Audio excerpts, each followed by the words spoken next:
A very good morning, good afternoon, good evening, wherever you may be. This is Sven, and welcome to a new episode of Coaster Kings Radio. And today I'm joined by the lovely James. Hi everyone, how are you all doing? Well, I hope everyone is doing great. And we have something for them to enjoy about Denmark. Yeah, recently we've been going to Denmark quite a few times actually. So we started with Djurs Sommerland, for which we will also record a special podcast for the opening of Phoenix. Then Emma and James, they went to Legoland Billund and had a lovely stay there at the hotel as well. I know you guys were crazy about it. Emma especially, yeah. She was obsessed. Okay. So that will make an interesting podcast as well. And you also visited Tivoli Gardens, James, which I will also be visiting in July. So we'll talk about that in the near future as well. But today we want to talk about another Danish park that opened some novelties this year. Djurs Sommerland. Woo! I hope I'm saying that correctly. I think so. My Danish is very bad, so. But yeah, James, so you had a special trip for that planned.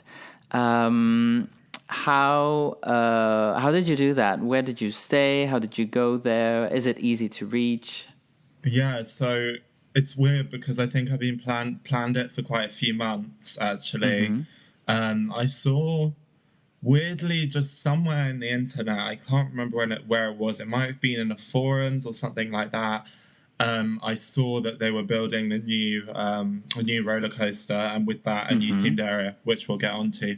But then I kind of started planning around that. So that was kind of the first thing I saw. And obviously with them having a sort of a later season, only just went a couple of weeks ago, so right at the end of April, which is the beginning of their season, so for the opening weekend.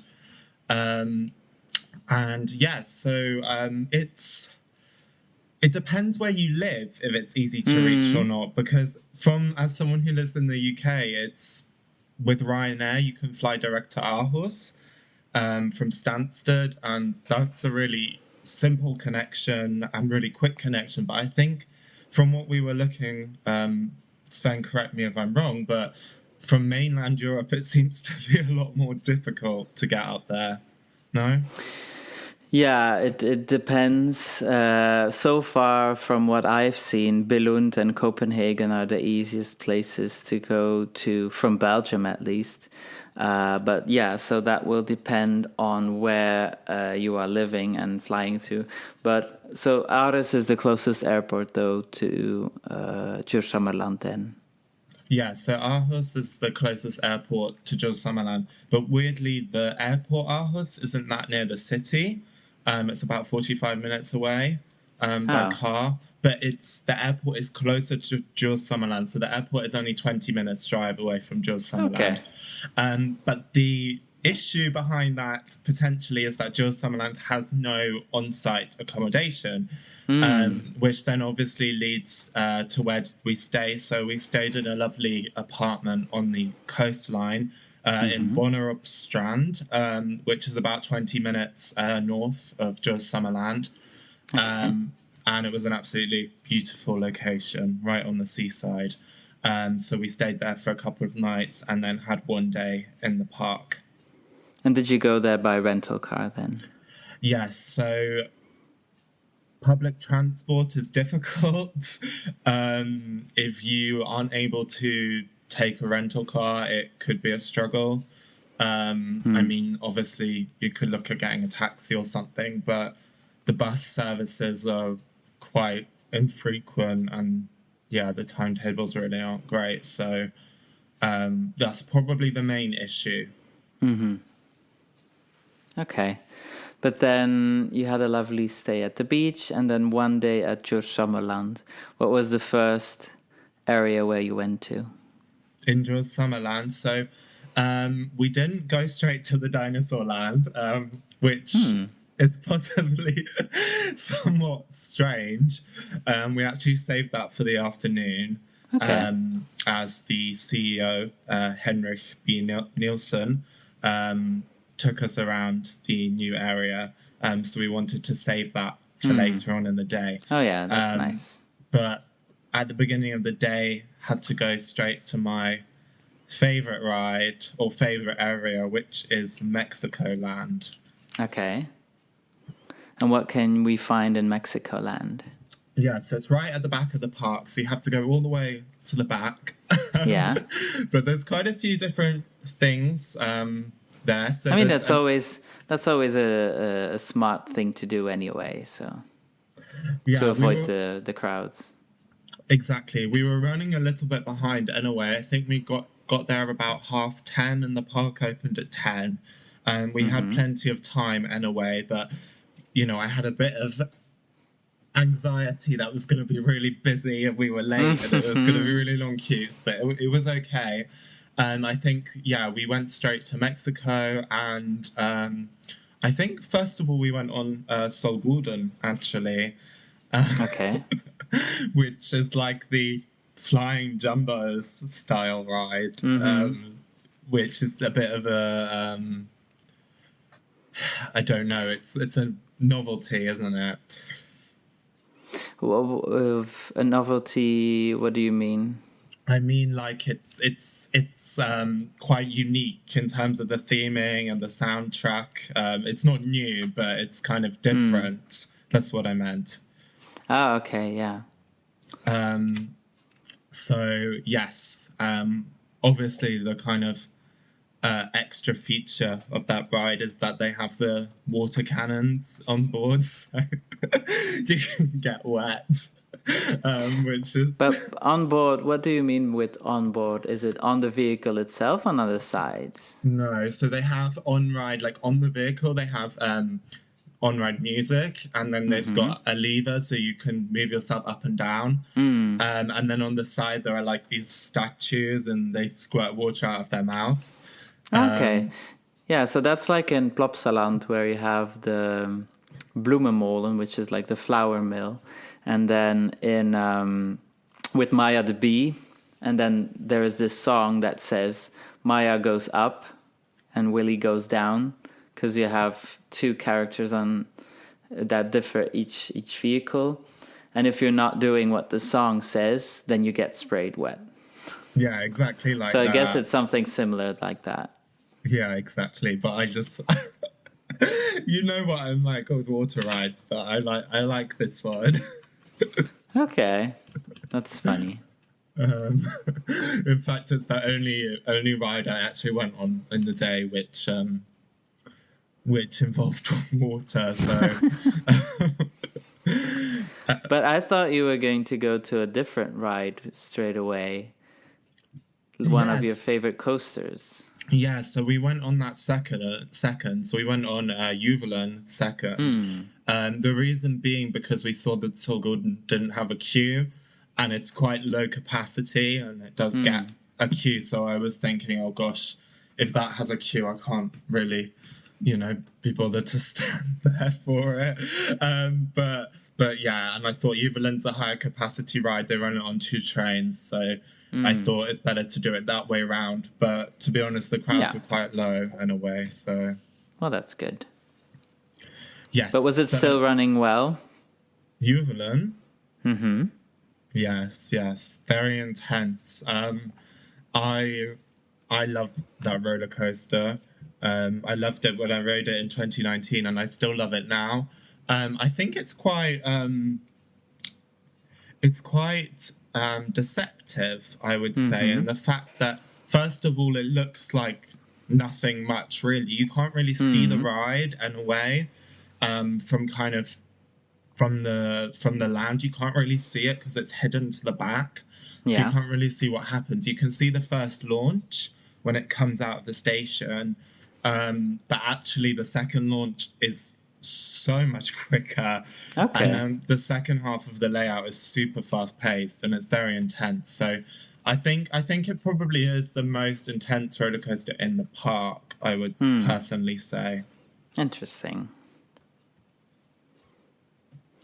Because there's other roller coasters also from Intamin out there. I also saw on your article, which you can read on thecoasterkings.com about Djurs Sommerland, the suspended coaster in the Wild Asia area. Yes. Oh gosh, my pronunciation's probably going to be terrible if I try to pronounce it. But yeah, the intimate suspended coaster in the Wild Asia area is, it's branded as a family suspended roller coaster, but I would probably say it's a level up from that. Okay.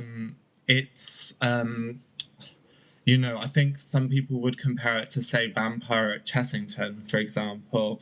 But I think in comparison, the one at Djurs Sommerland, obviously it's a different manufacturer to start with, but it's much more intense and much more fast-paced and a longer layout than Vampire. I mean, I definitely prefer it. And that's kind of a random comparison to do, but I think it's just kind of what popped into my head. But the one thing I would say is that the coaster has quite a bit of a rattle on the train. Oh. That can happen with an Intamin for sure. But was the train empty? Like No. it was completely full. Yeah, exactly. Because then, to make a different comparison, we also rode Orkanen at Farup Sommerland. Which one of the two would you pick? Oh, I think I'd pick Orkanen. I love that coaster. Because like there's two family suspended, still a little thrilling coasters in Denmark, so I guess it's fair to make the comparison. Yeah, exactly. That's probably a better comparison to do, I would say. Obviously, Vekoma versus Intamin there, but I'd probably say that Vekoma does the family suspendeds better than Intamin does. But that doesn't make the one at Djurs Sommerland a bad roller coaster. It's still a good roller coaster. And probably one of the best things about it and all the rides is the theming, really. Yeah, it looks like a nice Asian-style theming. I think it also has a smaller coaster there as well, right? Yeah, exactly. That's fairly new. Yes, that one's much newer. So they recently invested into expanding the Wild Asia area. And they added this small roller coaster. It's called Jungle Rally. I don't know what the manufacturer is off the top of my head, but it's just a standard sort of kids coaster. I think it's a Zero one. Yes, that's Zero Force one. Force Zero, sorry. Yeah, and I did ride that in 2019. But yeah, it's not something I would probably rewrite. But also at the same time, they added in the Intamin Gyro Swing, Tiguran, which is really impressive. So that's probably the most thrilling ride in the park, in inverted commas. Yeah, but like the Jungle Rally, I mean it makes sense to put it there because you have some thrilling rides, and then that one is more for the smaller children and the families. So that way it makes it an area that has something for all ages, And is that, because I saw your picture of the entrance, is it right next to the entrance, that area? Yes, yeah, that's correct. So when you come in, you go kind of through the turnstiles and you go straight on and you get to this sort of like little plaza area. And you can either go left, which takes you to Wild Asia, or you can go right to Piratland. And yeah, if you go left, it's right into Wild Asia, and Drago Konyon is right next to the entrance. Yeah, exactly. But yeah, that makes a nice transition to the pirate area. Haha. Because that has another Intamin. They really like Intamin there. Piraten? Yes, Piraten. I don't know why when you said that Piraten in Batavia came into my head, which has nothing to do with it. No. But no, Piraten, yes, an Intamin Megalite coaster. So how did it ride? It's good. It's really good. I think I have. It's a nice coaster. It's got good airtime. It's smooth, so that's good. Oh. It's a smooth coaster. It's got good airtime. It's quite fast paced.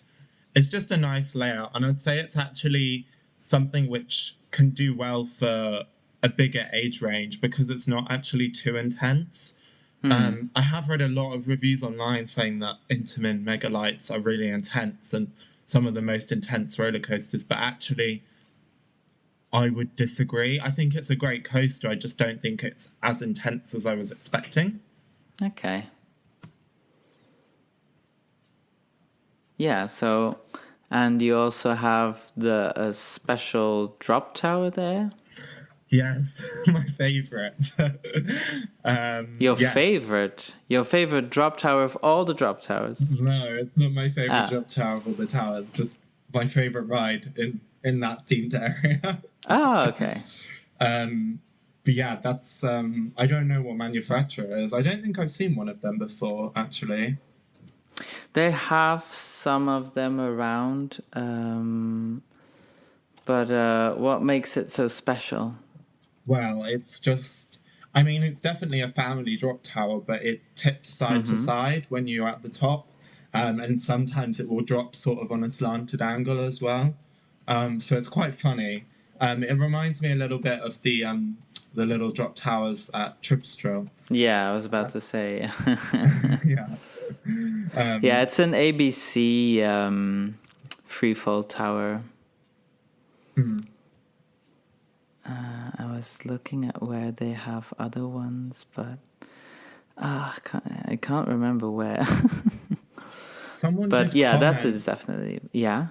Someone did comment on our Instagram the other day that there was one in another park somewhere else, and I can't remember where.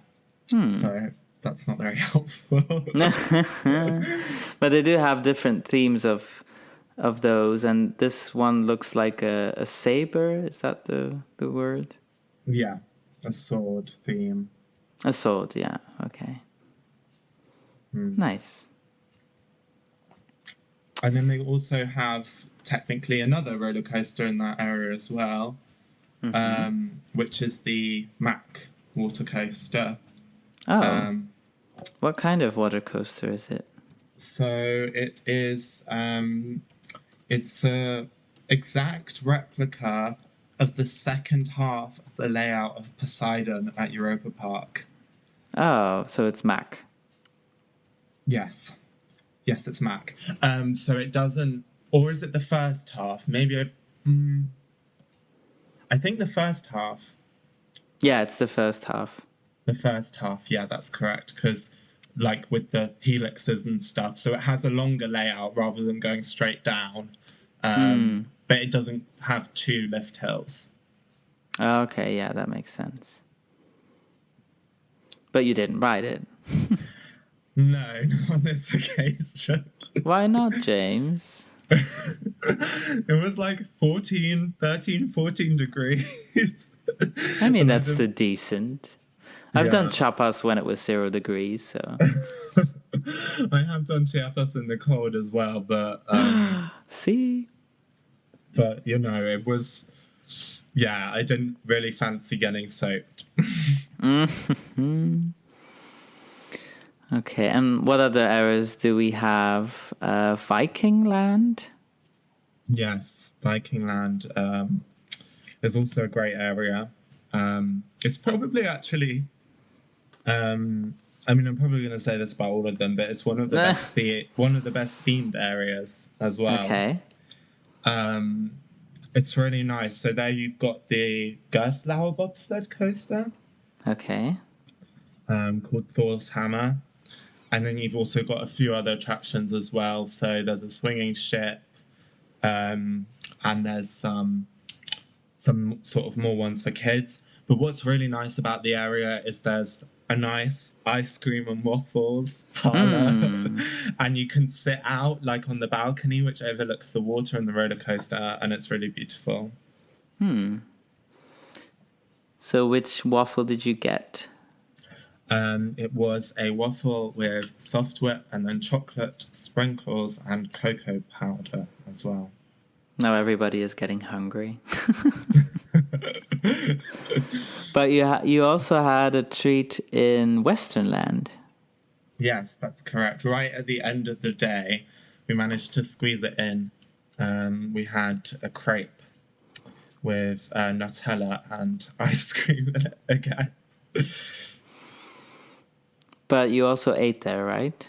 Yeah, so the park were very kind and let us try out the Wild West buffet, which is, so they have 3 buffet restaurants in the park. Oh, wow. One of them is, oh gosh, my memory. One of them's a pizza and pasta buffet. Then they've got the Wild West buffet, and I'm going to forget what the other one is. So, but yes, it's, I think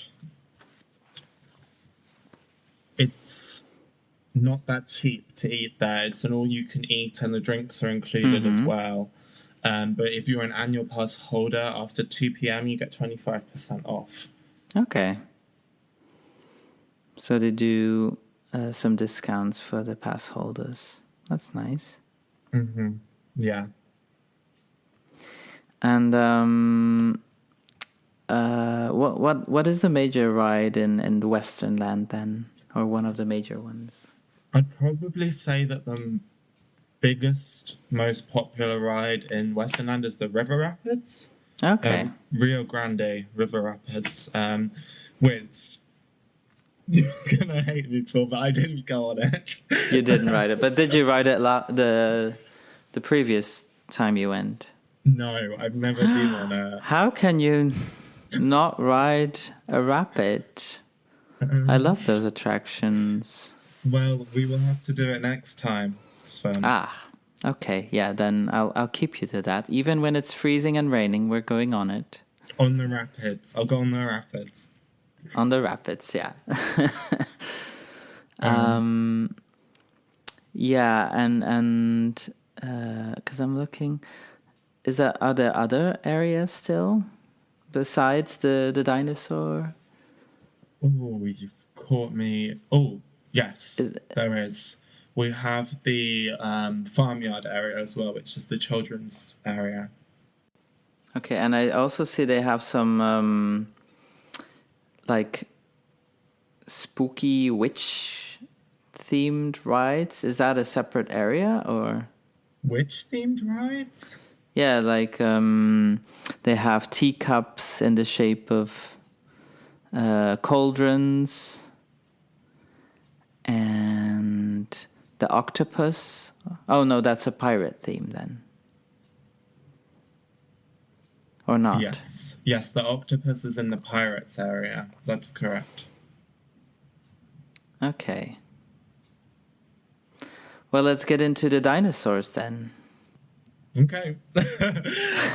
So Dinosaur Land is brand new for 2022. It was originally planned for 2021, but obviously it's been pushed back by a year. But the park are actually happy that they've had more time to work on it, because it means that the product which is now open is better than what they would have imagined if they opened it last year. So that's great to see. And it's actually a 2-phase project. So part 2 will be coming in 2023 with 3 new attractions. So currently, before Dinosaur Land, that area of the park was an African-themed land. Okay. So they've removed half of that and built Dinosaur Land, and the other half is still there, but will be renovated over the coming closed season. Also to include in the dinosaur area then? Yeah, so the dinosaur area is pretty big, and with the expansion coming for next year, it's going to be probably the biggest area in the park in terms of footprint. Okay. And so they opened their 8th coaster there. Yes, I can't believe they have 8. I thought it was 6 or 7, but obviously, Yeah, it's a nice lineup. Yeah, exactly. So yes, brand new for this year is the Mack powered coaster, T-Rex family coaster, which is obviously from Mack Rides, and it is themed to. So that kind of the concept of the whole land, not but also integrating a roller coaster, is the idea of the land. It's not so much if you've been to, for example, Lost Kingdom at Portons Park. The dinosaurs kind of just surround you from the minute you enter. Whereas the idea with Dinosaur Land at Djurs Sommerland is that you're kind of in a base camp area and you have to go on the attractions to see the dinosaurs. So you can't just... It's difficult to just watch, but what's great is the attractions are really for the whole family. So it's not like, oh, you can only go on this attraction, but you have to be a thrill seeker to see the dinosaurs. So on the new roller coaster, they have an onboard soundtrack, and you just get taken around past all the dinosaurs in the reserve. So it's quite exciting. It's actually one of the slower Mack powered coasters I've been on. Which was interesting because I was expecting it to be sort of more like, Alpine Express at Europa Park. If that's the correct name. I was expecting it to have more of that sort of high-speed kick, but the whole layout is taken pretty slowly, so it gives you a really good chance to actually see the dinosaurs, which is the purpose of the ride, of course. And is it 1 or 2 laps? 2 laps. Okay. The second lap does go a little bit faster than the first as well, so you sort of get a warm up into it. Yeah, that's like Max and Moritz and Efteling. Yes, which I'm yet to do. Yes, so that's one of the major attractions. And the other major attraction is the brand new Dino Expedition, which is probably the park's first ever attempt at a semi-dark ride. I'm going to call it a semi-dark ride because it's a tracked ride and most of it is outside, but there is a dark ride section. Okay. Which I'm not going to spoil what's in the dark ride section in the podcast. But it is lovely. The theming's really good. And you get taken around all the dinosaurs again through the reserve. And that's definitely a must do. I think what I would say is we did have to queue a little bit longer for that one. It was really popular. And the throughput makes sense. And the throughput is a bit lower of it as well compared to the coaster, for example. But I would actually say it's probably one of the must-do rides in the park because it is so good and it's been really well executed. So don't just think, it's it's for kids, because it is actually a really good attraction. Yeah. So the tip is to first do that one and then the coaster, if you start your journey there. Yeah, and I would probably, on a normal day, I'd probably recommend maybe if you get there early to go there first, because with it being the new area, it did have the longest queues of the day, was obviously in the Dinosaur Land. So if you can kind of beat the crowds to the area, all right at the end of the day, because we went back right at the end of the day and there weren't any queues anymore. So that's probably the best tactics for Dinosaur Land this year. And did they have any special foods there? So at the moment, they just have some takeaway stalls, but I am hoping that next year with the second part of the expansion that they add some new food options, because the food options around the rest of the park are really good, so it would make sense. But we'll have to wait and see. But so, you've been talking about quite some rides now, so it seems as if it's quite a large park? Yeah, it's difficult because it's not... it's not obviously the biggest park. It's not Efteling size or Europa No. Park size, but it is a big park. And what I would say is our day was from 10 till 6, and we were lucky we had low crowds, but we didn't do everything in the park on one day. Oh, okay. So there were things, lots of smaller attractions we didn't do. Yeah. I would have loved to go on the railway train around the park, but we didn't have time. They've got a crazy golf course we didn't have time for. So there's loads of things to do. And actually, if I could, I would go there for 2 days. So that would be great to see something in the future in terms of on-site accommodation options added into the park. They also have a water park as well. Yeah, I was about to say, but that one wasn't open yet, I suppose. No, and was the water park open at Farup when we went there or not? Yeah. It was freezing. I mean, it was 4 degrees, so at Farup. That's true. But yeah, I think from my memory, they only opened the water park in July and August. At Djurs Which makes Sommerland. sense. But it's quite a big water park. We did have a little peek into it. I'm not the biggest fan of water parks, so how the pricing structure works of the park is it's just a one price entry, and you can, in the summer, you can do the water park and or the theme park in the same day. It's not a separate ticket. So, if you want to spend more time in the water park, you can do that. If you want to spend more time in the theme park, you can do that. And that's quite nice, but I would personally choose to spend my time in the theme park rather than the water park. Yeah, I get that. Any other tips that we should know about the park that could help us for a visit? They do run a Halloween event in October. So they're open for, I think, a week and a half in the holidays in October. So is that new? I don't know. Because I feel like a trend especially the Danish parks, is to extend the opening hours. I mean, not the opening hours. Sorry, like the calendar, there's more days to visit the parks. And that's an interesting conversation that I did have while I was there.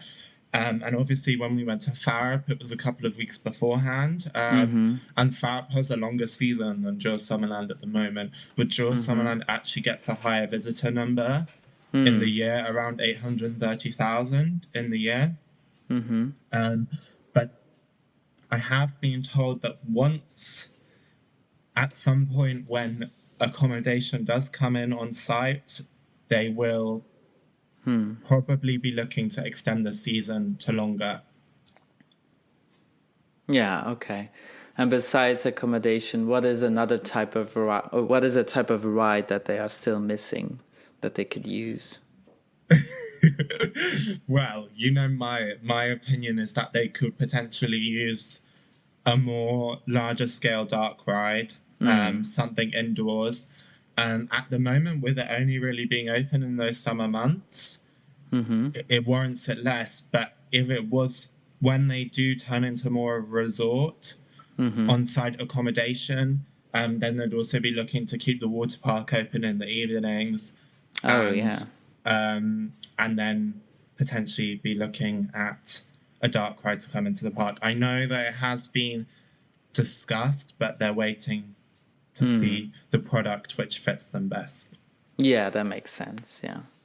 Because it's always a bit looking out there what fits the park and the capacity-wise and all that, yeah. So, okay, but so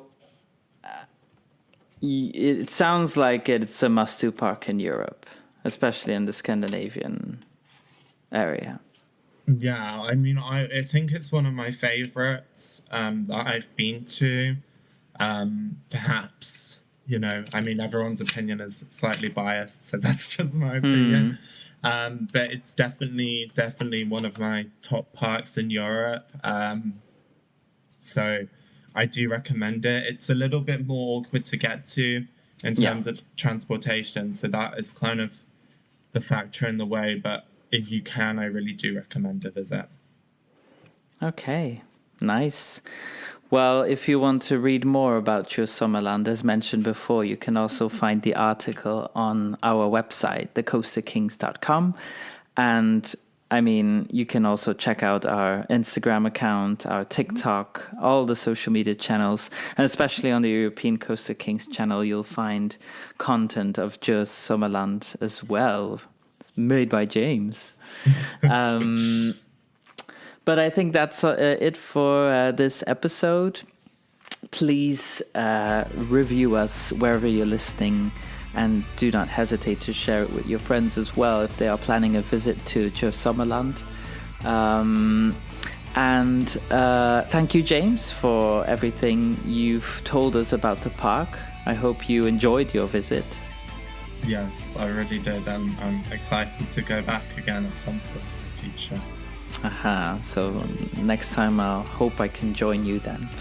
Alrighty, everyone, have a great ending of your day, if it's not already at the end. And then I wish you good night, and talk to you next time on a new episode of Coaster Kings Radio. Bye. Bye, everyone.